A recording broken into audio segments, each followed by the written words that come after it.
Okay, this is going to be another classic ROH review. This is going to be a review of Manhattan Mayhem. This is from 2005, and it was really, it's one of the best shows in ROH history. For a while, this became like the standard of ROH shows. I would say it still is the standard for independent wrestling show, because I've used the expression, this is kind of like the Manhattan Mayhem of Evolve shows or whatever, you know, because I think for Manhattan Mayhem, the very first one, it was the first time where they really knocked it out of the park. It's the first time where you had, you know, such quality and such depth from top to bottom. And the show definitely still holds up. It was this is like the first major New York City show. That's why I was so hyped. That's why it was so stacked. You know, they ran, you know, for WrestleMania 20 weekend, they actually ran a big show at Our Best at Elizabeth, New Jersey. They started running shows in Edison, New Jersey, but never like in a, you know, New York City type of venue. This show actually took place at the New Yorker Hotel. If you're not familiar with the New Yorker, you'll see the first thing you'll see is Colt Cabana cutting a promo outside of it when you watch the show. But the New Yorker Hotel, it's right across the street from a Madison Square Garden. And right next to the New Yorker Hotel is the TikTok Diner. And if you make a right by the TikTok Diner, right down there, you'll see the Manhattan Center, the Hammerstein Ballroom, Grand Ballroom. So all these venues are really pretty much in the same area. And, you know, this was really a great place to hold independent wrestling shows, because it's so close to the Port Authority. You could take a bus from anywhere, and it'll pull you into the Port Authority. And, you know, the show, you just have to walk a couple blocks, and then you're right at the show. So it's very, very convenient. It was really just a great time when they used to run shows at the Manhattan Center. I actually never went to the New Yorker Hotel. The first show I went to was Rising Above 2007. That was actually at the Grand Ballroom. But the New Yorker, in 2005, they, you know, the first, I would say from 05, Manhattan Mayhem was the first show. And then the last show that they ran at the New Yorker, it was probably In Your Face of June 2006. And then Glory of Honor 5 Night 2, that was the first Manhattan Center show. So with this show right here, we start off with a Colt Cabana promo outside of the New Yorker Hotel, and he's just going around being a dumbass. He's basically asking people what they thought of Nigel McGuinness. No one really knew who Nigel was at the time. Most people still probably don't if you go out and just ask them. But one guy said, "Oh, he sounds like he has a British sounding name," and then this one guy. Colt goes up to him, and then the guy goes like, "Have you always been this annoying?" And then Cabana's like, yeah, I have. He's like, "New York City, baby, Ring of Honor."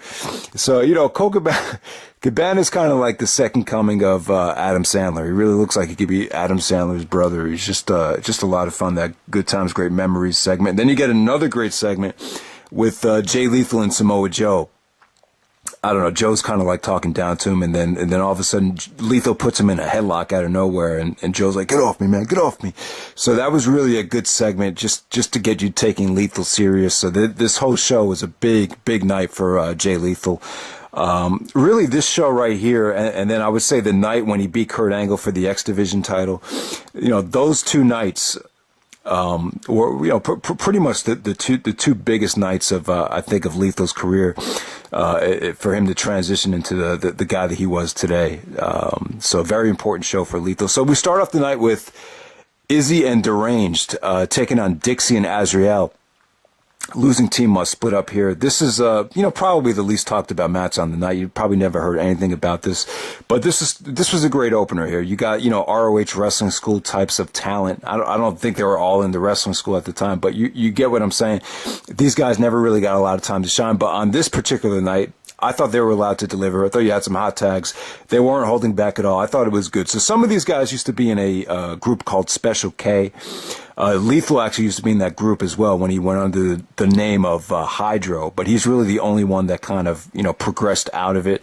The Special K gimmick, it was, you know, a lot of, you know, skinny kids on drugs, you know, spending their parents' money on drugs and things like that. So that's how it was. You know, this match definitely gets no love compared to the rest of the show. But yeah, well, I thought this was really, really good for the talent involved, and they all got to shine here. So next up, We have Nigel McGuinness taking on Colt Cabana. No titles on the line here. Nigel was not the pure champion. Neither was Colt Cabana. But this really felt like a pure wrestling type of match.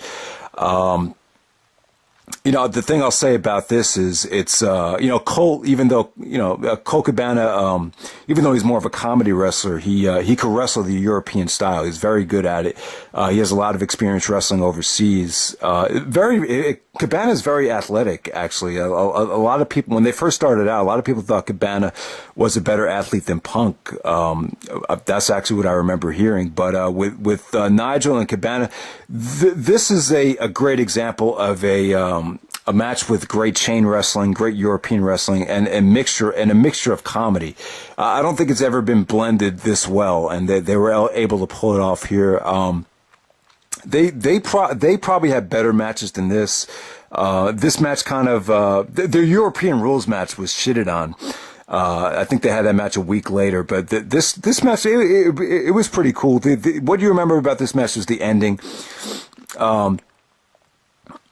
Nigel actually rolled up Cabana, but as he was rolling him up, he uppercutted him in the nuts, and the referee didn't see it, so it was a low blow there. And then there was a good promo at the end of the show between Cabana and Nigel about the low blow. I thought that had good tension too. So there we go, Nigel and Cabana. Good match right there, but not great. So from there on out, I'd probably say every single match on this show hit the 4-star level. So yeah, so you pretty much end up with 6 matches hitting the 4-star level. This is the match that I think is probably the most underrated on the show. I think when I first reviewed this show as part of the Triple Shot, and by the way, this is one of the best triple shots in ROH history. This Manhattan show, along with the Dayton and Chicago shows, Final Showdown, Nowhere to Run.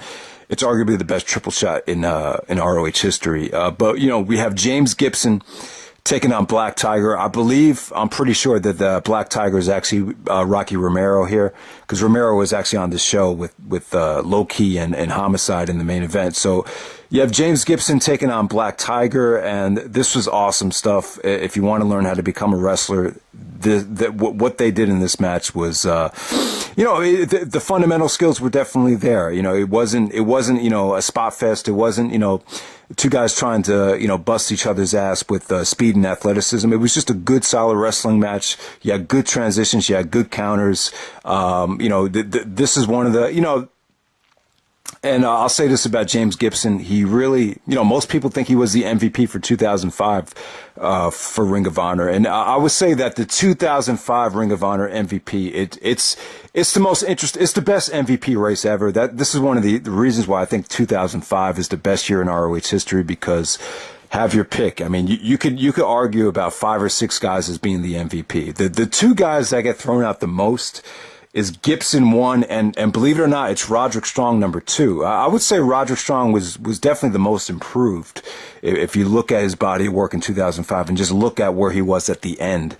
But Gibson, without a doubt, kind of resurrected his career in ROH. This is the best example of someone getting fired, and it kind of being a blessing in disguise. Now, in retrospect, Gibson, you know, probably lost a lot of money. You know, him and his family were on hard times. He cut that promo a million times in ROH. But I'll tell you what, this is a great example of, you know, money just, you know, when before you pass away and before you die, you know, you can look back at you know, James, he can look back at this time in ROH where even though he probably made, you know, less money than any other year in his career, it's probably going to end up being his most memorable year because of what he did in the ring. So this is an occasion where, you know, the blood, sweat, and tears just mean a lot more than the money. And, you know, he just, you know, he inspired a lot of people, man. Punk even said before he left that, you know, one of the reasons he didn't want to leave is because, you know, guys like James Gibson were being rewarded for all their hard work. So James Gibson and Black Tiger right here, just, definitely, this is a lot better than I expected. I think now that I'm older, I just appreciate the match a lot more than when I reviewed it back in, you know, almost 10 years ago now, I guess. So yeah, just definitely the most underrated match of the night. And next up, we have BJ Whitmer and Jimmy Jacobs, the ROH Tag Team Champions, taking on Roderick Strong and Jack Evans. Yeah, so this is before Whitmer and Jacobs had their beef. I think this is before they even started teaming up with Lacey. Eventually, Lacey actually ditched the original Lacey's Angels, and she joined up with B.J. Whitmer and Jimmy Jacobs. But Strong and Evans, they were part of the Generation Next stable. And, like we saw Joe versus Punk too, and I talked about that. Strong and Evans were a great tag team. They just did a lot of innovative things, just a lot of innovative double team maneuvers with, Jack jumping off of Roderick's shoulders. There was one spot in the match where he did a moonsault off Roderick's shoulders, and he actually landed on Jimmy Jacobs' back with the double knees. That was a crazy spot. I think Strong actually had one of the guys in a prone position with the backbreaker, and then Evans does a 680 splash onto the guy while he's laid up on Roderick's knee. So that was pretty crazy. Just a lot of great offense here, a lot of holy shit chants. Jack Evans was over as hell. Jack Evans did bring a lot of, he really was different. I think when you look back at that time, Jack Evans really, stood out as, your spot guy, the guy that could just do crazy spots. There was really no one else like him. The only other guy I think of would be Teddy Hart, but Teddy Hart, he was never a mainstay in ROH. He might have made an appearance here and there. But Whitmer and Jacobs kind of got a lot of heat here. The fans definitely were pro Jack Evans here, so there was a lot of heat when Jimmy Jacobs hit the finisher to get the victory.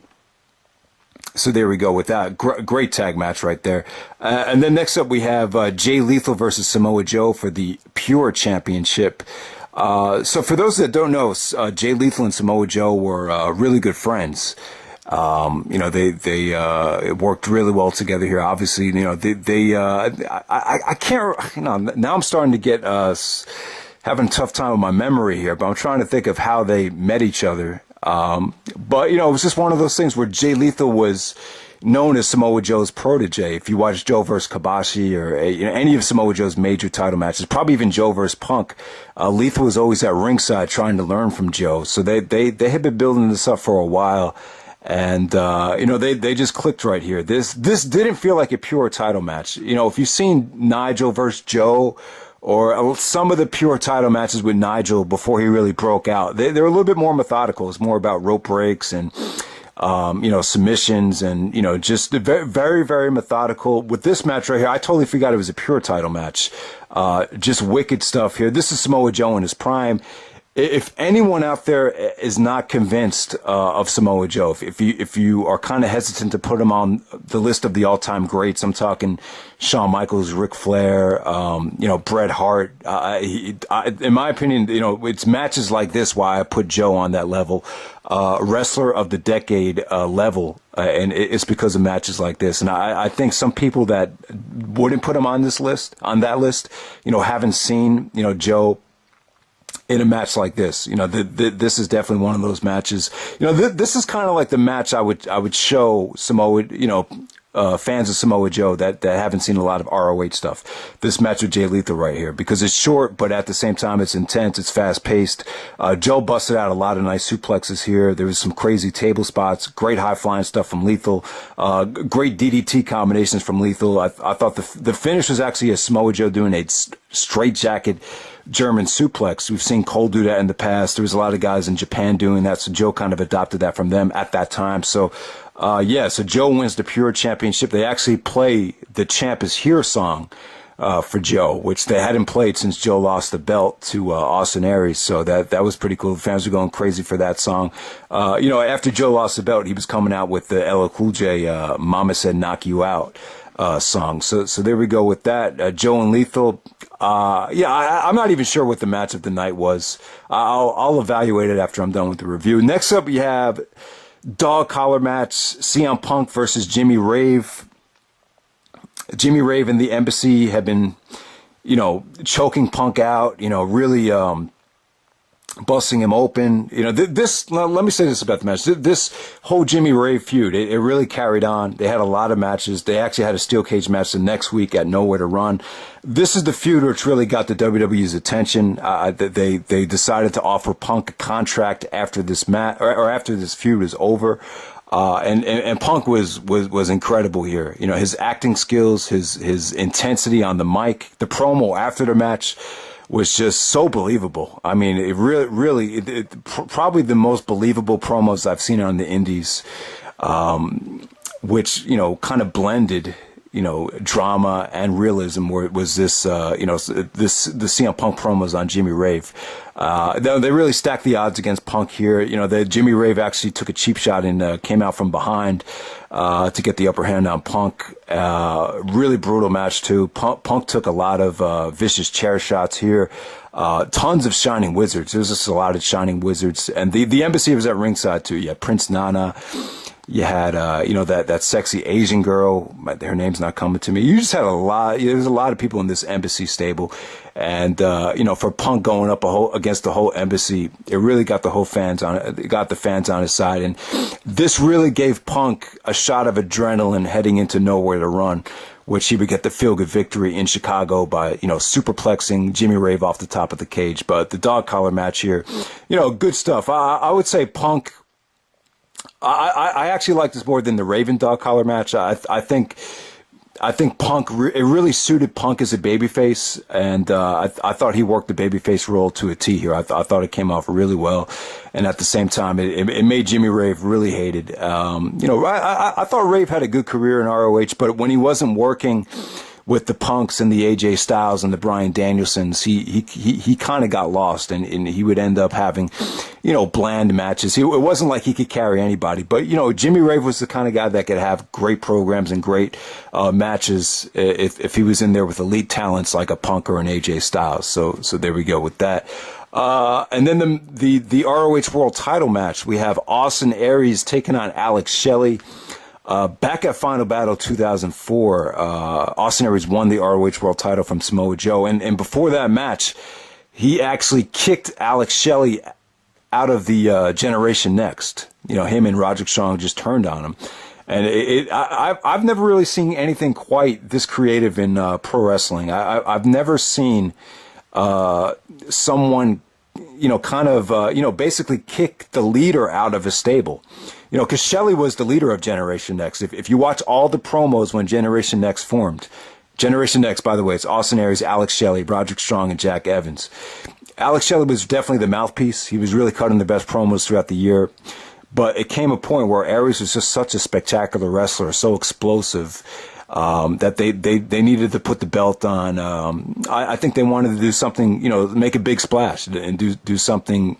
Boom, because, you know, at Final Battle 2004, it was supposed to be Samoa Joe versus Low-Ki, but something happened. I believe Low-Ki didn't want to do the job to Joe, and then they just said, "Fuck it, you know, we'll just put the belt on Aries," because, you know, he you know, he was just having you just didn't see it coming. He was just so explosive, so good that it was a huge chance to make a huge star, and you know, I think Aries beating Joe, it would have had a bigger impact than anything, and that's what it was. It's my favorite moment in ROH history. But, you know, you had Alex Shelley cut a promo on Aries here. Very, very dark promo to see Alex Shelley, you know, get lefted out in the cold like that by his, you know, Generation Next stablemates. So, you know, Shelley was kind of going into this thing with like a me against the world mentality. I think the match is great and everything. Great stuff from both guys. I think considering this had so much build-up, I think there could have been a little bit more fight from Shelley. You know, when I look back to that segment where they turned on Shelley, it's kind of like they sort of buried him at the same time. Because I think if Gabe and the ROH booking staff, if they really had that big of plans for Shelley, I don't think he would have been kicked to the curb like that. It's very, you know, if, you know what I'm saying? Like, if you really had major plans for someone like that, you probably wouldn't have booked something like that. But, you know, I don't think Shelley was really that committed to ROH full time. You know, he was actually more of a TNA guy at that time. So that's probably one of the reasons why they chose Aries over Shelley, and you know, they went full board with Aries. But you know, the match was good. It was explosive. It was it featured a lot of great counters to the shell shock. Aries played a very smart champion here. Anytime he got hit with a Shelley move or a Shelley finisher, like the shell shock, he would just roll out of the ring. So, yeah, but, just great stuff. Just, you could tell both guys knew each other very well. They had spent a lot of time with each other as stable mates. And, it came off great, but I wouldn't say it was by far and away the best match of the night. And then, after the Samoa Joe and Jay Lethal match, Low Key and Homicide, Julius Spokes, and the Rottweilers, beat the crap out of Joe and Lethal, and that set up the main event. And then so we have an impromptu match which wasn't promoted, I suppose. You have Homicide and Low Key taking on Samoa Joe and Jay Lethal, and I think it was a smart move to turn Low Key heel and team him up with Homicide. That way you can have great matches with him without having to worry about booking and who's going over. There's just kind of easier outlets out of that if you got a guy that doesn't particularly want to do jobs. Because, there was one point where Gabe said that Low Key was like the biggest asshole on the roster. I don't know what happened in terms of that. But basically, what's cool about this is Low Key and Homicide are from Brooklyn or New York. I know Low Key's from Brooklyn, and it was kind of like a hometown type of thing. Even though when you think about gangs, you think of like the Bloods and the Crips on the West Coast. New York City, you don't really think of gangs. When you think of New York City, you think of guys just robbing people. That's kind of what used to come to mind, particularly back in like the 70s, where New York used to, have a lot of robbers, have a lot of burglaries. The whole gang thing, I don't think it was really fit that time frame of what was going on in New York City, but that's kind of what they were portrayed as, like gang members. And it was just a brutal main event, though. It was short, but it was explosive. Joe had a hot tag where he's just belly in the belly everybody. Low Key just kicking the crap out of guys, doing a springboard double stomp to Lethal, and then one of the sickest bumps in ROH history right here. You actually had Homicide doing the cop killer, and had him in the cop killer position as Low Key jumps off the top rope and does a double stomp. So it looked like Lethal broke his neck there. I mean, they sold it like he did, but I guess he was all right. But yeah, really, a little bit of a too short of a match to be 4 stars now that I think about it. It was just short, sweet, explosive. Really was icing on the cake and just sent everyone home happy. Huge ROH chants after the match. Lethal involved in 2 big losses, but at the same time, these are 2 losses that really made his career. Low Key just treated Lethal like a bitch. Low Key would actually start, bitch slapping Lethal and just talking down to him. And this is really where their feud got jump started. So, yeah, that's Manhattan Mayhem, man. Just an awesome match. I would say everything from James Gibson to Black Tiger to Aries and Shelley, I say hit the 4-star level. Match of the night is tough, man. It really is tough. Aries and Shelley was spectacular. I just felt like Shelley could have had a little bit more fight in him. Even after that match, there was really no aftermath, no story after Shelley was defeated. As soon as the match is over, Homicide came out with the Kill Bill music, and they just move on. I think if they had built Shelley up that long to take the title off of Aries, you would think there'd be more fight and more grip behind the story, and there really wasn't. So I can't say Aries and Shelley had the best match of the night. Punk and Jimmy Rave and the dog collar was spectacular. Really just a lot of drama there, a lot of tension. The aftermath promo with Punk I thought was great. The whole thing about the chair shots to the skull, how Punk actually broke his skull at one point, and basically said that Jimmy Rave was going to end up in a box. So that was a great promo heading into their blow-off match. But I got to say, when I think of this show, I think of Jay Lethal and Samoa Joe. They had an awesome pure title match right here, and they also wrestle in the main event and still, rock the house. It really, to me, this is their show. So I would say Jay Lethal, Samoa Joe, probably the best match from Manhattan Mayhem. But there's not like that one match that you could argue is on a 5-star level, or you're not going to get a 4.5 star and a 5-star main event like Glory by Honor 5 Night 2. I would say that the show has definitely been topped. You probably have had better shows in Manhattan Mayhem, But I think why Mayhem 1 is so special in the it's still a top 5 ROH show ever, but I think what makes it special was this is really the first time where you had such quality and such depth where you could argue that, 5 or 6 matches, hit the 4-star level. So that's pretty much it, guys. This is an awesome show. It's the best show in the best year of ROH history. I still think 2005 is the best year in ROH history. One of the reasons why is I think that MVP race is so tight. You could argue it's Gibson. You could argue it's Roderick Strong.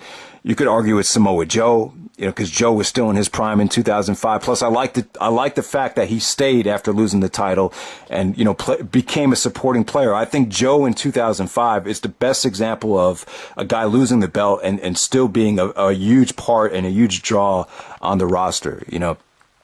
It's kind of like the opposite of Bret Hart in '96. Punk, the whole summer of Punk, you could put Punk in the discussion as MVP because of, the Jimmy Rave feud and the summer of Punk, the work that Punk did. Obviously, it was monumental. It's up there with the best. So you could argue Punk.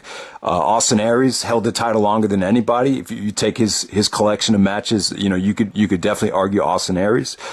Bryan Danielson as well. He came back and, ended the year by winning the ROH World Championship. So I say he'd be in contention too. But if you had to pick one, you pick James Gibson because of the story and the, just the resurrection of his career. Plus, there were so many like undercard matches that Gibson had that almost like stole the show, which weren't supposed to be that good, but ended up being great anyway. So James Gibson, he was the one that took the title from Punk and have redemption at the summer of Punk. So that was really cool. So this is definitely an awesome show. I'm sure most people have seen it, but if you haven't seen it yet, definitely try to check it out. All right.